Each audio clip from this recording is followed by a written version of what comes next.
The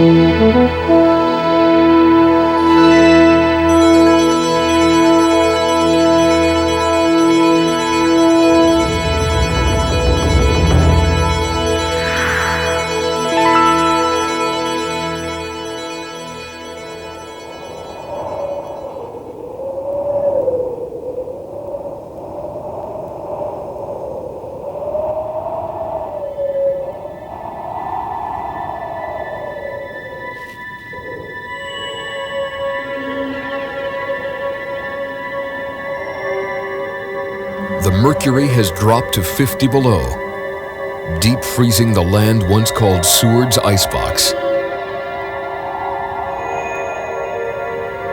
The wind is unforgiving, chilling the air to minus 100 degrees.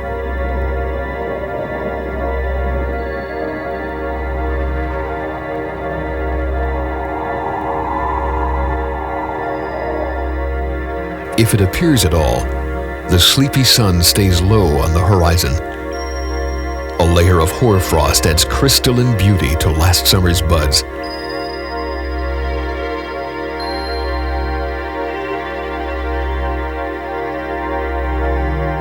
In Cook Inlet, the ice which washed away on spring's tide has returned. Winter has come to Alaska. With its arrival, the last frontier comes alive.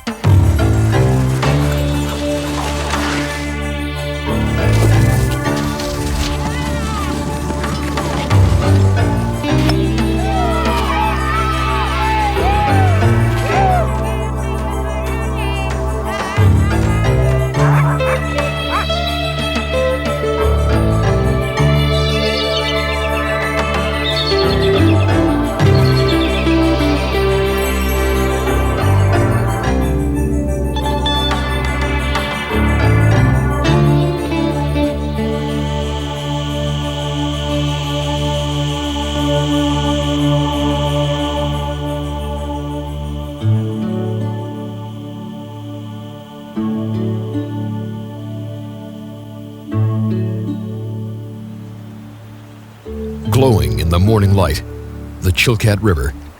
Here, at the northern tip of Alaska's Panhandle, a warm current keeps a 2-mile stretch of the river open most of the winter.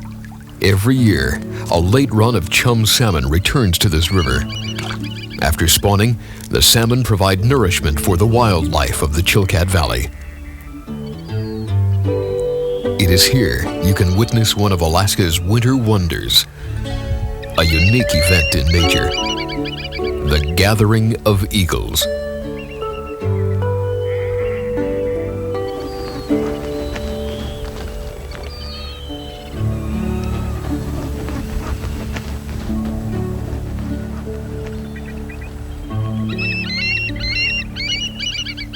They come from all over southeast Alaska to feast. Roosting in the cottonwood trees along the riverbank, more than 3,500 bald eagles, the largest concentration in the world. Echoing throughout this canyon is their song.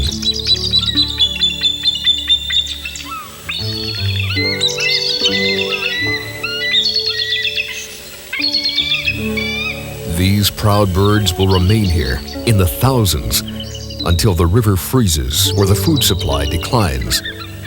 Then, one by one, they'll lift their great wings to the winds of winter.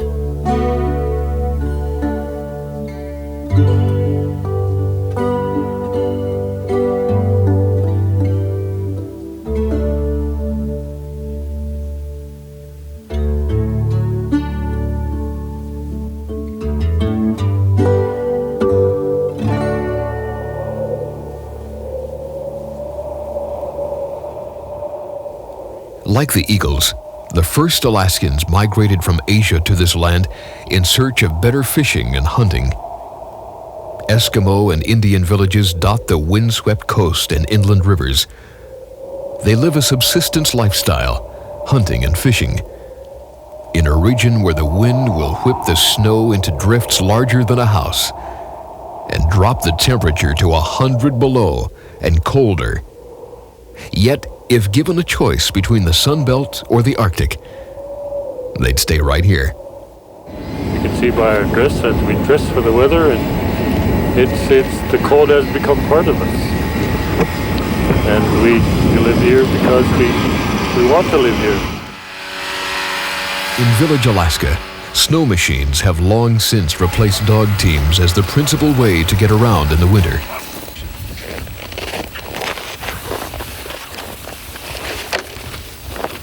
It's not uncommon for an individual to put 10, 12,000 miles on a snow machine in a season.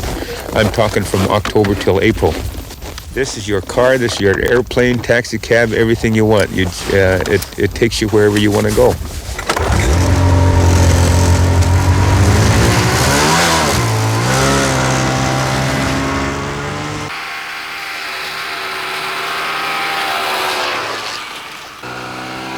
Laurie Shirk lives in Kayena, 30 miles above the Arctic Circle on the Kobuk River in northwest Alaska. I think our seasons change so drastically that you appreciate each season, and as one season changes to another, you look forward to it. Now, the winter, the dark days are gone and the long days are coming. Spring will soon be here. All the ducks and the geese will be back, and as soon as we have breakup, then you got summer, and everybody looks forward to the fishing season. You go from one season to the other, and you always have something new happening, or you subsist on a new type of fish or game. The restless caribou are leaving these rolling hills, heading north to their calving grounds. As spring approaches, these smaller groups will join together, moving like giant shadows through the valleys. Through the winter, they have been stalked by wolves and man, and are wary of any potential threat. There she goes now. Somebody shoot?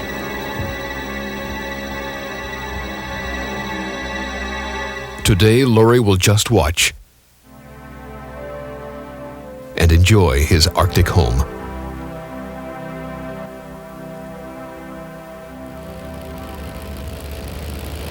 Flying over northwest Alaska, you get a sense of Alaska's immense size. The local borough is the size of the state of Indiana, with only 7,000 residents.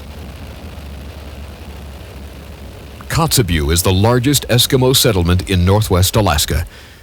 It sits like an oasis in a desert of snow and ice. But even though Kotzebue lies above the Arctic Circle, in many ways, it's like every small town. You'll find many of the modern conveniences of urban living, along with the confusion. The toys may be different, but the children still play in the street. You've got your beauty parlor at $55 a perm. A filling station overlooks the frozen ocean. You can fill your tank with regular for $1.65 a gallon.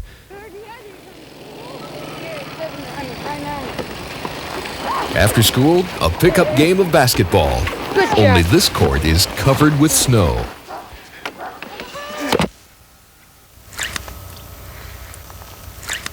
There is also much of the old way of living here.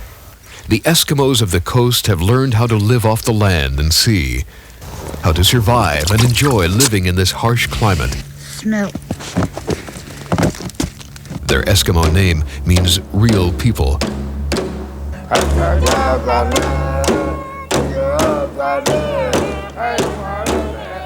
You can read their life story in their eyes, hear it in their songs, watch it in the motion of their dance. Some songs tell of happy moments in an elder's past. Others tell of the land and the animals. They are drumming the heartbeat of life.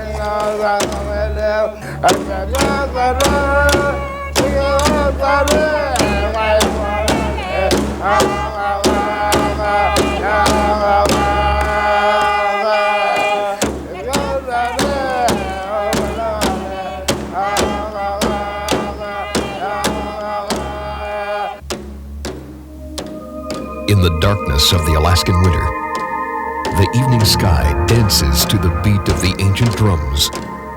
the dance of the Northern Lights. In this celestial dance, charged electrons collide with molecules in the upper atmosphere. The aurora borealis is like an enormous neon light, which in an average display consumes more energy than does the United States in 1 year.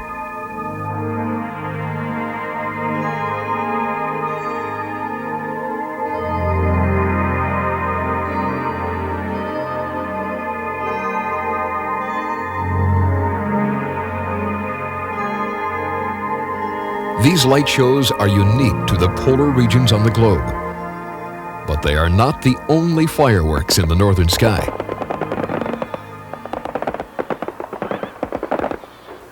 Fireworks of the man-made variety signal the start to Alaska's largest winter carnival, the Anchorage Fur Rendezvous. Easy! By mid-February, Alaskans are looking for an excuse to put on the fur hats and parkas and have some fun. 1, 2, trying to see that 100. 4. Pop 1, you win. Here we go. We need some more dart throwers. 20. There you go. All right. Rondi also hosts the World Championship sled dog races. Competitors like George Atla and Charlie Champagne shake hands and get ready for the rides of their lives. Can you imagine, they turn you loose with 20 dogs and then you take off. You don't even want to think about stopping them, you know. It's just a real thrill.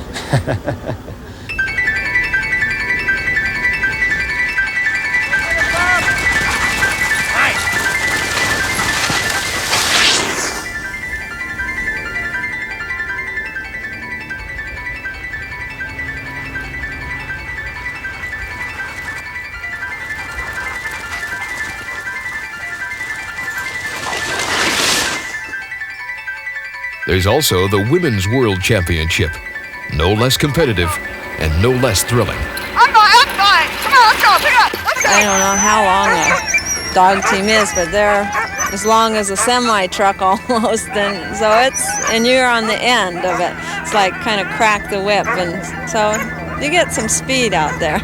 It's unlike the long distance mushing, which is endurance and you know, you're really amazed at how strong people are and how tough people are. This is a sheer adrenaline sport. It's just all out as fast as you can go for still pretty decent distances. 3,100. 3,100. The Rondi began as a gathering of trappers. It still has a fur auction. A great big polar bear rug here. Got the head all mounted there. Real nice polar bear. 20,000 on the polar bear. 500, 1,500 head, head. If you're not in the market for a rug, how about a game of softball? Snowshoe style. You're safe, you're safe. There's even a Rondi event for Brutus. Load them up. 2,900 will be the next weight. He's a family pet. He's completed his American Championship in the show ring. He's just an all-around good dog. 2 competitors left, Champ Brutus and Titus. Next weight will be 3,800 pounds for the heavyweights. Load them up, gentlemen. 4,400 pounds. All right.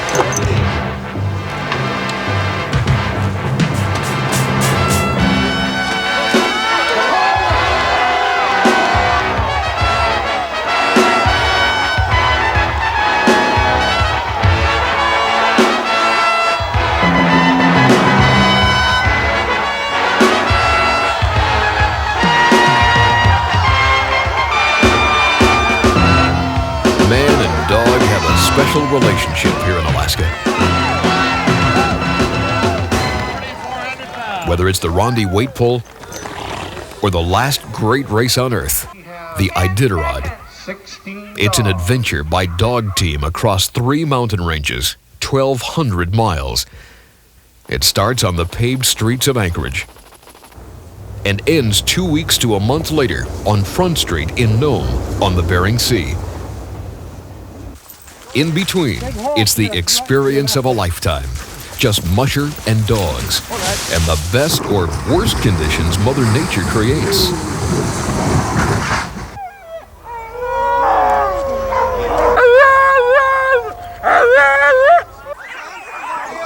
For most mushers, just completing this race is prize enough. For a few, winning the Iditarod is everything. 10 seconds. Ready to rock and roll. The first Saturday in March. It's the moment Jerry Austin and his team have trained 11 months for. Hi, Herbie. Good luck. See you. 2, 1, go! There they go on their way to Nome. Race veterans and rookies all start out equal. Teams leave in 2-minute intervals for an incredible journey across the last frontier. These hardy athletes are poetry in motion. They are born to run.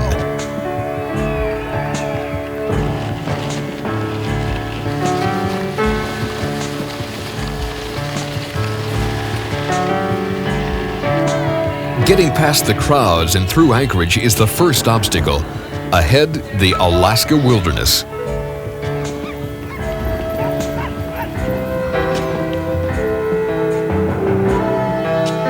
Most of the mushers are Alaskans, but men and women come from all over to tackle the trail in search of their Iditarod dreams. Slip on the road. Dan McEachin hails from Colorado. Slip. The country, this is much bigger. This is immense, a land of extremes, the flats, the mountains, the tundra. Now, it's a wonderful opportunity to be alone with them. Back in Colorado, there's a lot of, let's say, stress from the business, pressure, if you will. We have people all day and all night, and it's just nice to be alone every now and then. It's nice to be out here in Alaska alone and just focusing on the dogs and the immediate problems you have with that and the trail ahead, and that's it. The Iditarod Trail twists and turns towards the Alaska Range, following historic gold rush supply routes.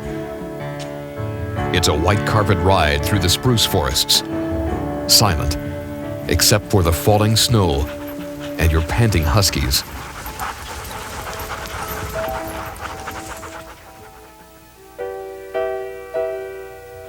Along the trail, tent camps and isolated settlements serve as checkpoints. At the checkpoints, the dogs will be examined by race veterinarians. But Bill Cotter can tell at a glance how his team is doing. They smile, if you look at them, they're smiling. So they're feeling pretty good. The dogs that shouldn't go on are left at the checkpoints with a ticket home, but they'd rather be running.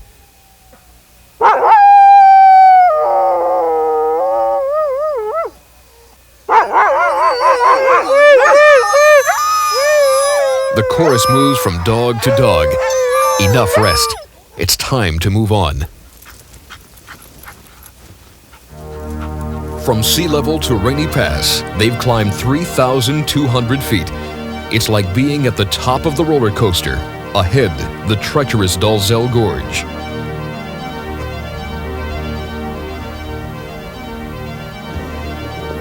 From year to year, this icy chute varies from bad to worse.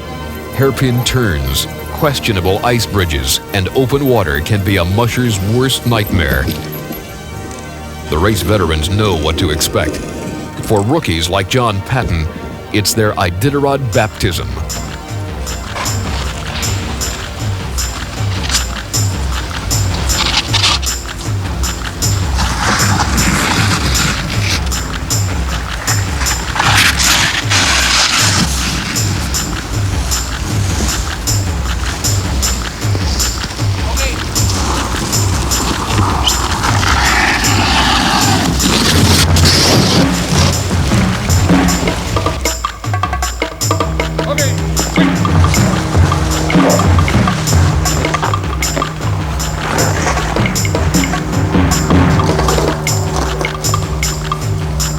Massive undertaking, but it's a wonderful way to get into Alaska with your animals. I think one woman told me, have the time of your life. And it hadn't dawned on me to that point that maybe that's why I was here, that I was going to have the time of my life. And I'm doing exactly what she told me to do.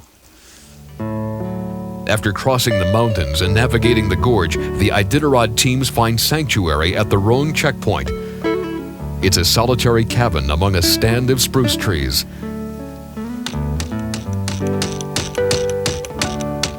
At Roan, Susan Butcher repairs her sled. I don't think there's any such thing as a drill in this place, though. Hundreds of miles from the nearest town requires ingenuity. While she searches for the right tools, a camp robber helps himself to her lunch. The mushers must take a 24-hour break somewhere on the trail. Most take it here. It's been days since they've slept. It's very tiring for the musher, and we get very little sleep, but we mush through beautiful country. It's completely silent out there. All you have is your 16 best friends, or however many dogs you've got, and they're happy to be out there. You're seeing wildlife, you're seeing new country, and I think it's much more fun than most people who look at us would think. On the average, Iditarod dogs move down the trail at 10 miles an hour. Whether that trail is glare ice on the South Fork of the Kuskokwim River or snowless gravel beds. For a handful of teams, the trail takes its toll. They won't finish, but most keep moving.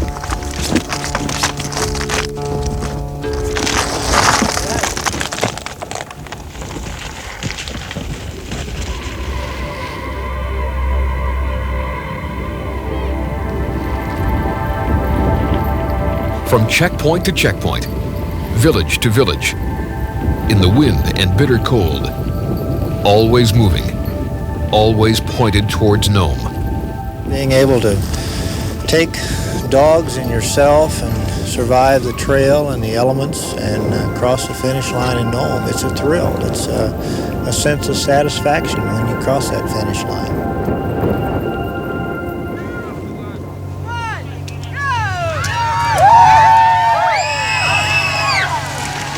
Winter in Alaska gives way to many passions. These men and women are racing the Iditarod Trail on mountain bikes. Their two-wheel trek will take them 210 wobbly miles through the wilderness. I don't know, it was in the soft. What is it, the desert race?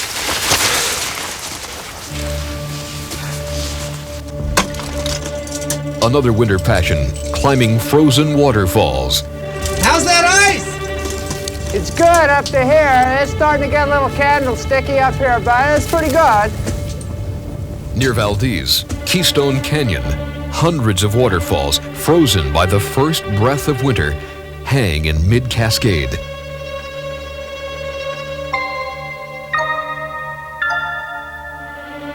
These icicles are 20 to 50 stories high. If you're looking for a challenge, it starts at the bottom. Climb! Ice climbers from around the world descend on Valdez every winter to challenge these icy sculptures. You can really feel when it goes in good and when it doesn't, like that. Armed with axes in each hand and crampons strapped to their boots, they attack the ice with all their strength and concentration. As long as your axes are in well and your feet are well, you're fine. You're safe. And I like doing it. I like being there, and because everything is focused, you're total concentration. Ice is in good shape. John Weiland is on the ice nearly every day during the winter. John and climbing partner Andy Embeck are climbing Hung Jury, one of the more unusual ice falls in Keystone Canyon. See if I can get up over here a ways.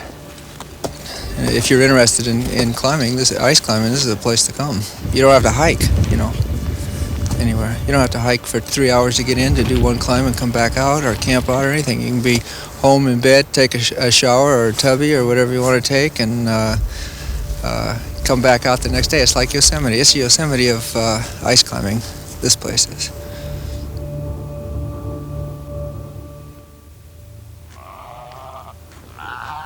In the Chugach Mountains, climbers of another sort cling to the rocky ridges.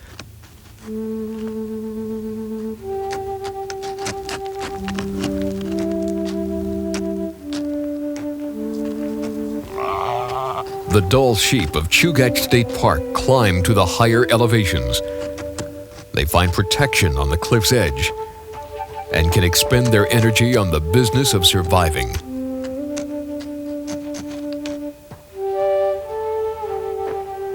The conditions are ideal. The warm winds off the water below sweep the ridges clear of snow, exposing bare rock and dry bunch grass. Hunting is not allowed in this area of Chugach State Park. Although curious, the ram doesn't seem bothered by contact with humans. While the rocky ridges belong to the sheep, the snowy slopes are all ours. The Alyeska Ski Resort is 40 miles from downtown Anchorage. At the base, it's only 200 feet above sea level, the lowest base elevation of any ski resort in the world. On the upper slopes, as much as 800 inches of snow falls in a season.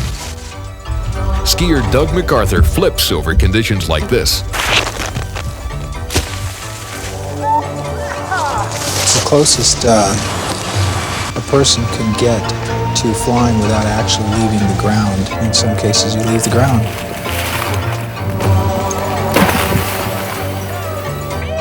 Looking across the Chugach Range, it's just one small range of mountains in the state, and it is absolutely breathtaking. The challenge of skiing in those mountains is just, it's an incredible experience. Because of the ruggedness of the terrain, these slopes are primarily for the intermediate or advanced skier. But don't tell 3-year-old Raina Hamill. Alyeska has its share of special ski events. Among the favorites, the annual Slush Cup. All it takes is a pair of skis and a little madness.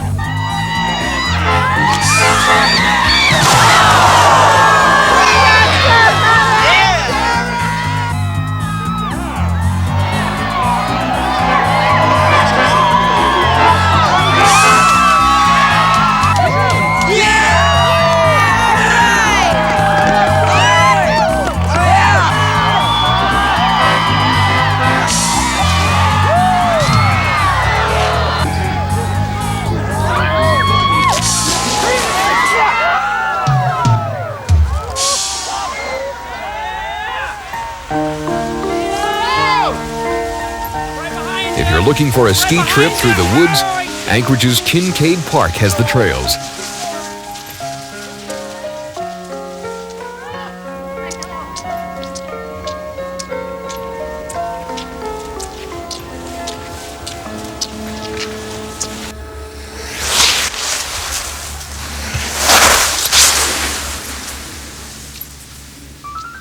The beauty of Alaska's winter is found simply where you look for it.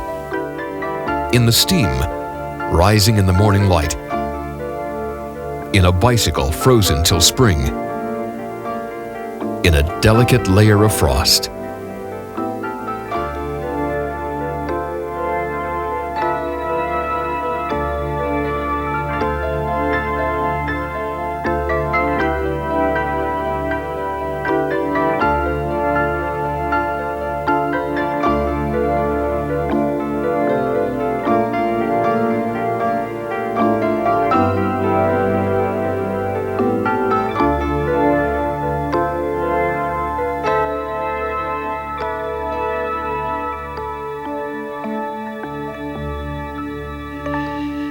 Winter's beauty is also found among the beasts of this great land in their ability to survive.